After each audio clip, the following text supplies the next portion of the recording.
Assalamu alaikum. I am Tanzila Khanam and this is Psychology Basics Intermediate Lectures of Psychology.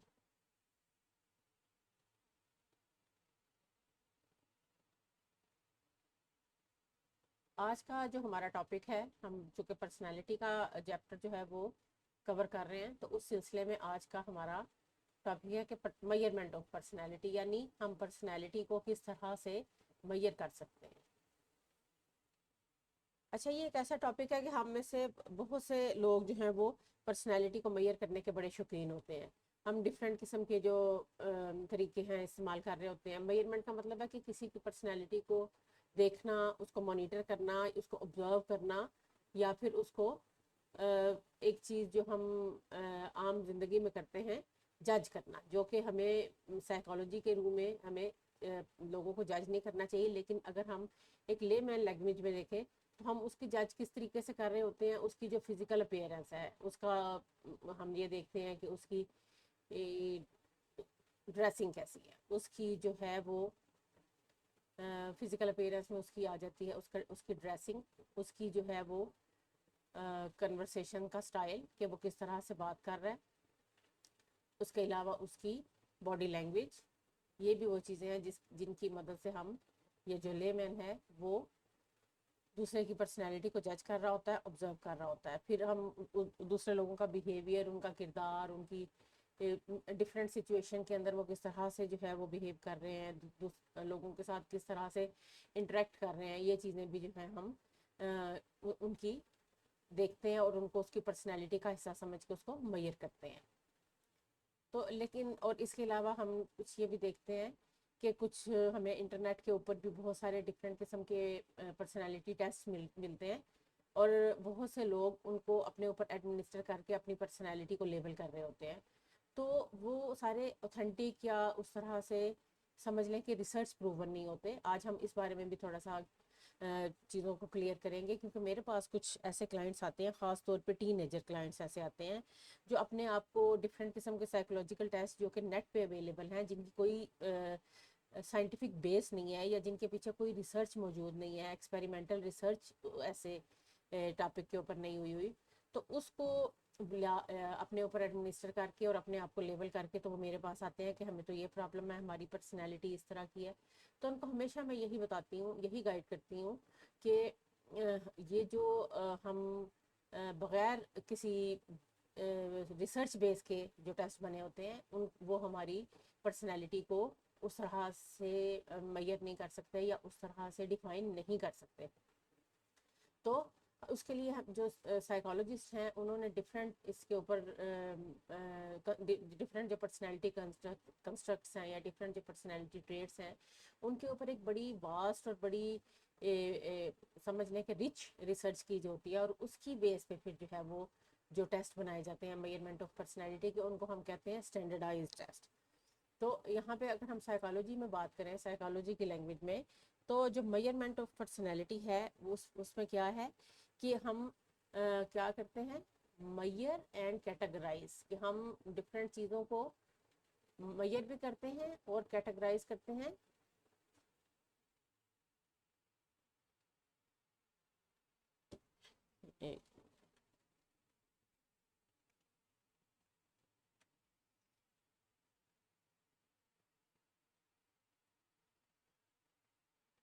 Major and categorise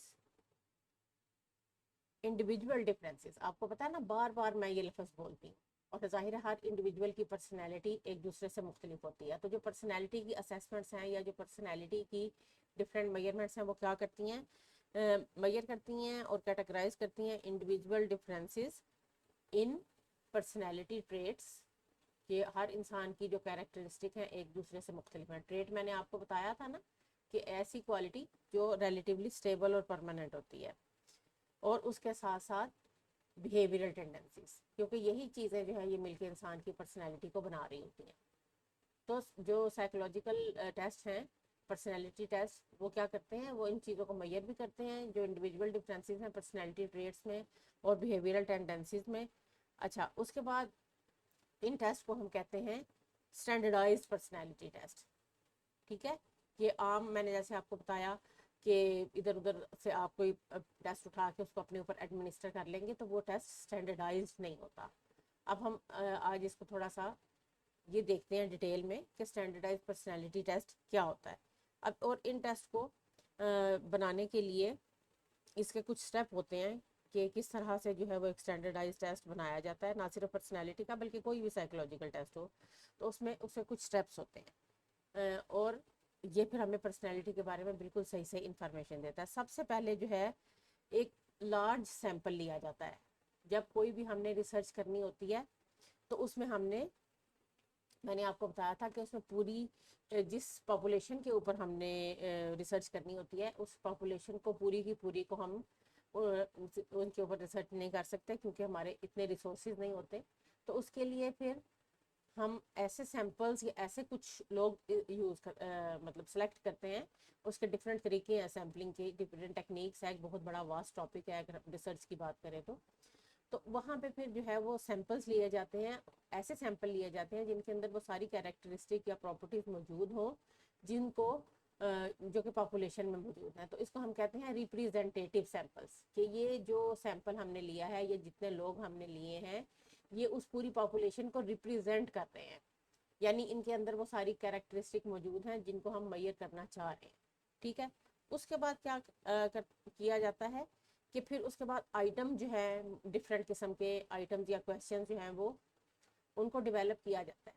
ठीक है, बहुत सारे, मिसाल के तौर पे अगर आपने ऑनेस्टी को मेजर करना है तो आप ऑनेस्टी से रिलेटेड जो आइटम्स हैं वो डेवलप करेंगे। अगर आपने एंगर को मेजर करना है किसी की पर्सनैलिटी में तो आप उसके एंगर से रिलेटेड डिफरेंट किस्म के आइटम जो हैं उनको डेवलप करेंगे। उनको डेवलप करने के बाद फिर उनकी पायलट टेस्टिंग होती है। पायलट टेस्टिंग का मतलब ये होता है कि ये जो जितने आइटम्स आपने बनाए हैं उसमें उनको आप कुछ सैंपल के ऊपर जो है वो एडमिनिस्टर करेंगे, और एडमिनिस्टर करने के बाद फिर वो वाले आइटम्स जो कि रिलायबल हैं और वैलिड हैं उनको आप जो है वो सेलेक्ट कर लेंगे। अब ये भी मैं आपको बताती हूँ कि रिलायबल और वैलिड का क्या मतलब है। कि जो आइटम्स रिलायबल और वैलिड नहीं होंगे उनको डिस्कार्ड कर दिया जाएगा। इसीलिए पहले बहुत ज़्यादा आइटम्स या एलिमेंट्स जो हैं बना दिए जाते हैं किसी भी पर्सनैलिटी ट्रेट को मेजर करने के लिए। वैलिड वो होता है कि जैसे वो उस कंस्ट्रक्ट को मेजर कर रहा है जिसके लिए बनाया गया है। जैसे मिसाल के तौर पे अगर एक जो है टेस्ट बनाया गया है ईमानदारी को या ऑनेस्टी को चेक करने के लिए,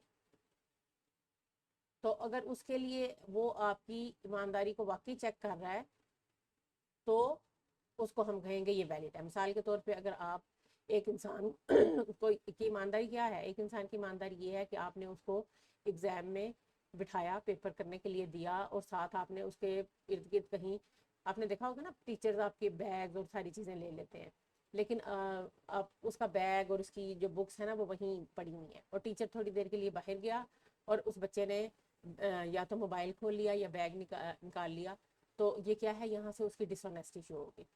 तो ऐसा आइटम बनाया गया कि जैसे एक इंसान जो है वो जब उसके ऊपर कोई सुपरवाइजर या उसका टीचर नहीं है तो उसकी गैर मौजूदगी में भी वो अपने काम पे फोकस करता है और चीटिंग करने की कोशिश नहीं करता। तो ये इस तरह का जो आइटम है वो वैलिड आइटम है क्योंकि वो ऑनेस्टी को वाकई मेजर कर रहा है। तो इस तरह से जो आइटम्स जो कि जिस चीज़ को बनाने के लिए मेजर करने के लिए बनाए गए हैं, जब वो उसी को मेजर करते हैं तो इसका मतलब है कि वो वैलिड है। रिलायबल का मतलब ये होता है कि जो आइटम एक सिचुएशन में सही रिजल्ट दे रहा है, मतलब ये है कि हर सिचुएशन में जो है वो, मतलब सेम सिचुएशन दी जाएगी तो हर बार कंसिस्टेंट रिजल्ट आएंगे।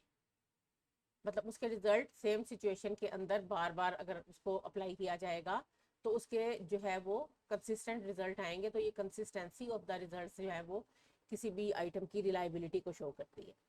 तो या बिल्कुल एक्यूरेट मेजर और बिल्कुल कांस्टेंट कंसिस्टेंट मेजर जो है वो रिलायबल और वैलिड कहलाती है। फिर उसके बाद इन आइटम्स को जब सेलेक्ट कर लिया जाता है तो फिर उसके बाद एक बड़ा क्लियर स्कोरिंग क्राइटेरिया बनाया जाता है। ये नहीं कि जैसे आपकी साइकोलॉजी के फ़र्ज़ करें पेपर हैं तो कोई एक एग्जामिनर के पास जाएंगे तो वो किसी और तरह से चेक कर रहा है, वो अपनी मर्जी से नंबर दे रहा है, और दूसरा जो है वो अपनी मर्जी से नंबर दे रहा है। एक क्लियर स्कोरिंग क्राइटेरिया है कि जिसके मुताबिक जिसने भी पर्सनैलिटी टेस्ट को एडमिनिस्टर करना है, उसकी स्कोरिंग जो है उसने उस एग्जैक्ट क्राइटेरिया के मुताबिक करनी है। ठीक है। अच्छा, और उसके बाद ना सिर्फ स्कोरिंग करनी है बल्कि उसकी गाइडलाइंस, जो एडमिनिस्ट्रेशन के लिए जो गाइडलाइंस हैं वो भी सेम है, कि उसको चाहे कहीं भी एडमिनिस्ट्रेट किया जा रहा है, पाकिस्तान में, ईरान में, इंडिया में, यूके में, यूएस में, तो उसकी जो एडमिनिस्ट्रेशन की गाइडलाइंस है ना वो सेम है, उसको उसी तरीके से एडमिनिस्टर करना है जैसे कि उसको इंस्ट्रक्शंस में लिखा गया है। ठीक है। उस इंस्ट्रक्शंस को आप आगे पीछे नहीं कर सकते, तो अब फिर उसकी स्टैंडर्डाइजेशन खतरे में पड़ जाएगी। फिर उसके बाद क्या है, नॉर्मेटिव डाटा टेबल्स। फिर जिस जो हमने पायलट स्टडी की थी और जिस सैंपल के ऊपर हमने जो है वो उनको सेलेक्ट किया था आइटम्स को, फिर उन्हीं के जो रिजल्ट्स हैं उनको एक डाटा टेबल की सूरत में जो है वो कर दिया जाता है, कंपाइल कर दिया जाता है, और उन्हीं की मदद से जो है स्कोर्स को इंटरप्रेट किया जाता है। और इस मकसद के लिए डिफरेंट किस्म के मैनुअल्स बनाए जाते हैं। हर स्टैंडर्डाइज टेस्ट के लिए एक मैनुअल होता है जिसके अंदर हम उसके रिजल्ट्स को और उसके स्कोर्स को इंटरप्रेट करते हैं। और ये रिजल्ट्स कहाँ से आते हैं, वो जो एक नॉर्मेटिव सैंपल था जो हमने representative of the population select किया था, उसके जितने जैसे स्कोर आए थे उन स्कोर्स की को एक मैनुअल के अंदर कंपाइल कर दिया जाता है डाटा टेबल्स की सूरत में। और फिर हर दफ़ा जब भी वो टेस्ट एडमिनिस्टर किया जाएगा, उसकी जो स्कोरिंग है वो उसी डाटा टेबल्स के अगेंस्ट की जाएगी। तो इसको हम कहते हैं स्टैंडर्डाइजेशन ऑफ टेस्ट। तो अब जो भी आप अगर नेट पे देख के, कुछ लोगों को जैसे आदत होती है, तो वो वाला टेस्ट आपकी, क्योंकि उसके पीछे कोई रिसर्च बेस नहीं है, उसके पीछे ये इतना लंबा स्टैंडर्डाइजेशन प्रोसीजर नहीं है, तो वो टेस्ट आपकी पर्सनैलिटी को सही से डिफाइन नहीं करेगा, उल्टा आपको परेशान करेगा, आपकी मेंटल हेल्थ को ख़राब करेगा। तो ये पूरा एक प्रोसीजर है जो कि पर्सनैलिटी टेस्ट या किसी भी आपकी जैसे इंटेलिजेंस टेस्ट है या किसी भी चीज़ के टेस्ट जो साइकोलॉजी में यूज़ होते हैं, तो उन सबको पहले इन सारी गाइडलाइंस को देख के, इन सारी स्टेप्स को देख के स्टैंडर्डाइज किया जाता है। अब हम देखते हैं कि पर्सनैलिटी टेस्ट कितनी टाइप के होते हैं।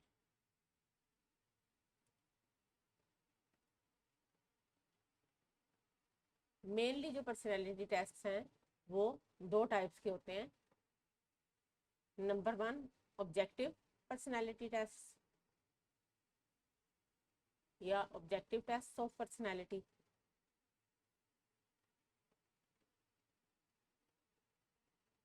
डिटेल इनकी हम साथ साथ पढ़ेंगे। नंबर 2 पे आ जाते हैं प्रोजेक्टिव टेस्ट।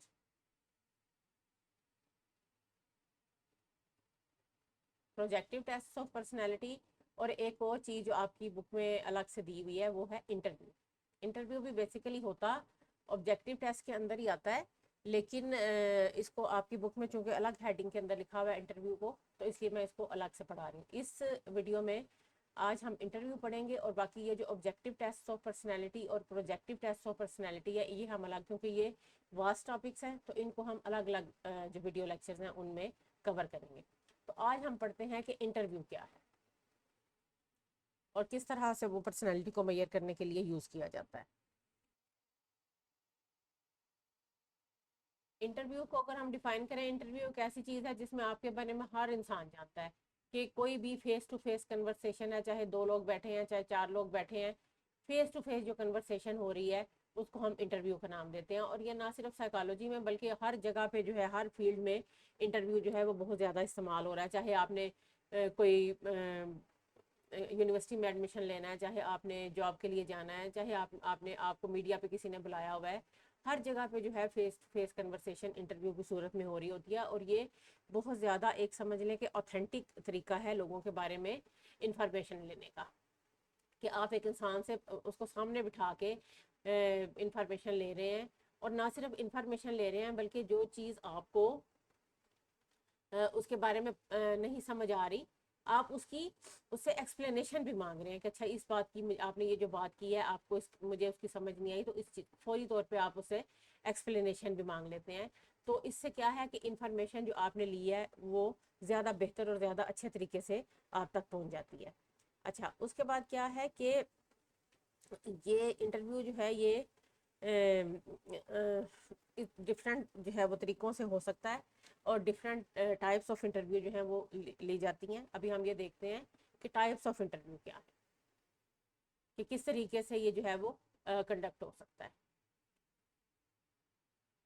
नंबर 1 है स्ट्रक्चर्ड इंटरव्यू और दूसरा है नॉन स्ट्रक्चर्ड या अनस्ट्रक्चर्ड इंटरव्यू।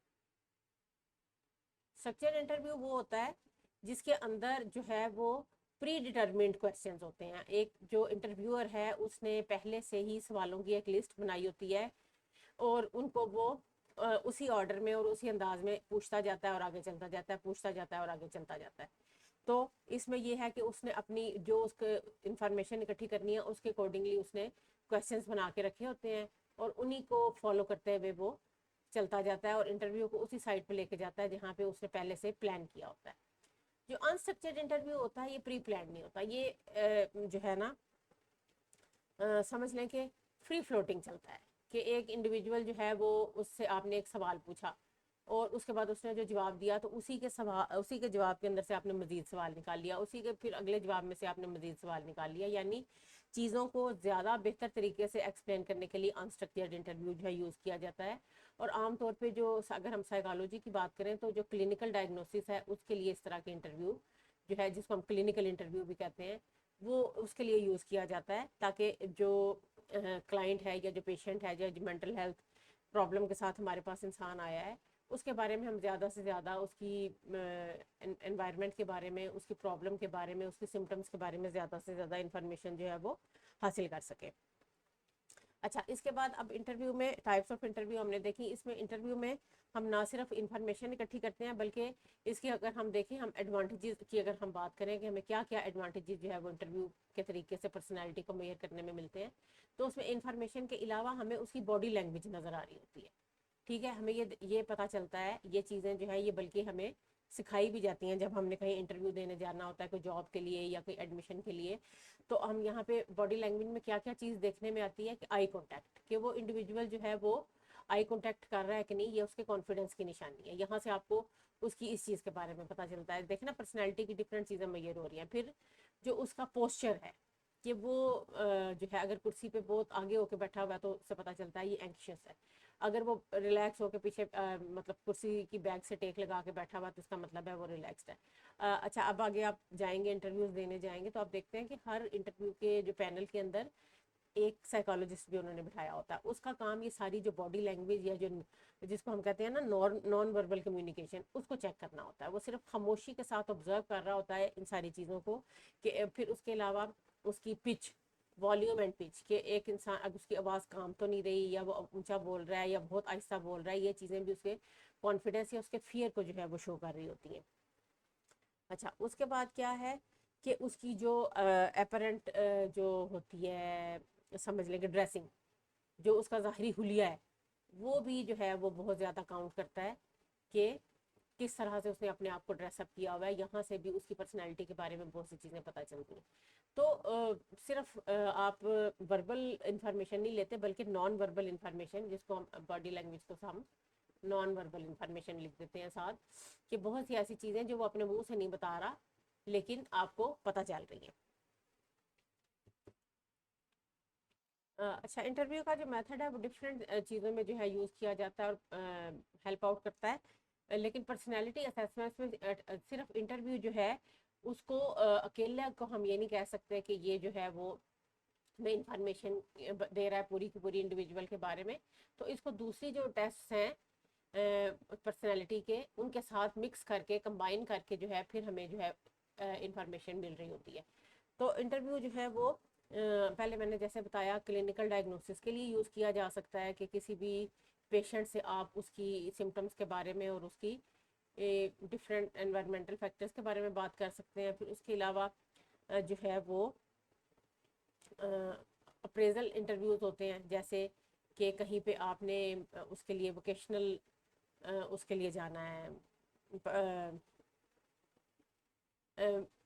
जॉब के लिए, इंटरव्यू के लिए, तो वहाँ पे आपको अप्रेज किया जाता है और आपकी जो है इस तरह के क्वेश्चन पूछे जाते हैं जो कि आपकी जो असेसमेंट ऑफ परफॉर्मेंस है वो उसको शो कर रहे होते हैं कि आप किस तरह से परफॉर्म कर सकते हैं। तो अप्रेजल के इंटरव्यूज़ या असेसमेंट के इंटरव्यू जो हैं वो लिए जाते हैं। उसके अलावा एक और कैटेगरी जो हमें नज़र आती है देखने में वो है आपके जो एजुकेशनल जो इंटरव्यू लिए जाते हैं कि आपने जहाँ पे कहीं एडमिशन लेना है या कुछ आपको यूनिवर्सिटी में जो है वो ज़रूरत है, तो वहाँ पे भी आपकी जो प्रेफरेंसेस हैं, आपके जो एप्टीट्यूड्स हैं, उनको पता चलाने के लिए, आपके इंटरेस्ट को, उसके लिए ये इंटरव्यू जो है वो कंडक्ट किया जाता है। और इसको हमेशा दूसरी चीज़ों के साथ, दूसरे साइकोलॉजिकल टेस्ट के साथ मिला के तो फिर जो है ये कंप्लीट इंफॉर्मेशन देता है। तो ये हमारा आज का टॉपिक था। अब अगली वीडियो में हम ऑब्जेक्टिव टेस्ट ऑफ पर्सनैलिटी और उससे अगली में हम प्रोजेक्टिव टेस्ट ऑफ पर्सनैलिटी पढ़ेंगे। इंटरव्यू का चूँकि एक छोटा सा टॉपिक था तो मैंने मेजरमेंट ऑफ पर्सनैलिटी, जिसमें मैंने आपको बताया कि किस तरह से टेस्ट को स्टैंडर्डाइज करके बनाया जाता है, तो इसलिए मैंने इसको इसके साथ शामिल कर दिया था। तो आप इसको वॉच करें, लाइक करें, शेयर करें, मेरे चैनल को सब्सक्राइब करें। Thanks for watching.